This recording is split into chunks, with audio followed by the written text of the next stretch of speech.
grounded.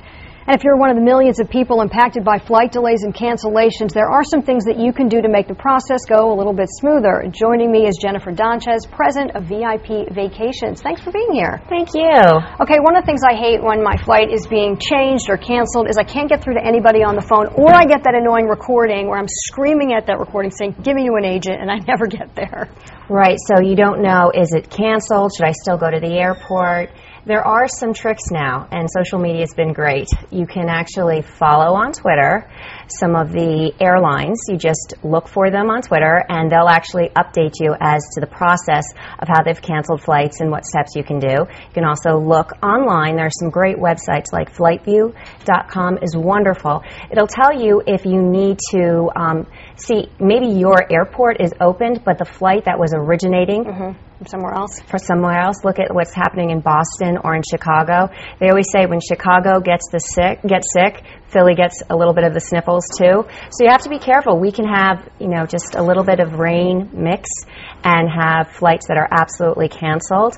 I would say go online 24 hours before your flight, reconfirm your flight, get your boarding pass, and you still need to show up at the airport 2 hours prior if your flight is not canceled for an international, or an hour prior if it's not canceled for a local or U.S.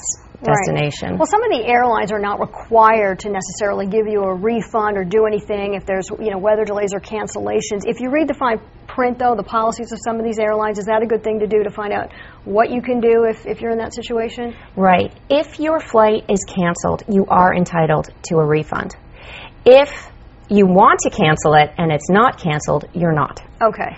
If you have some sort of a travel insurance, it doesn't usually cover an act of nature.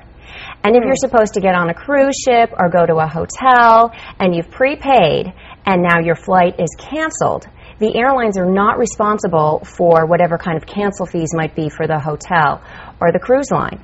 It's not the airline's fault that they can't fly.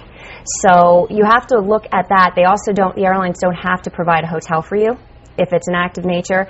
They don't have to get you on another flight either. All they have to do is give you your money back. And that's why we see so many people sleeping in airports. One thing that's important, Jennifer, is that if you are going to go to check-in early, because a lot of times these flights are overbooked, and if you get there late, even though you have a seat, you can get bumped.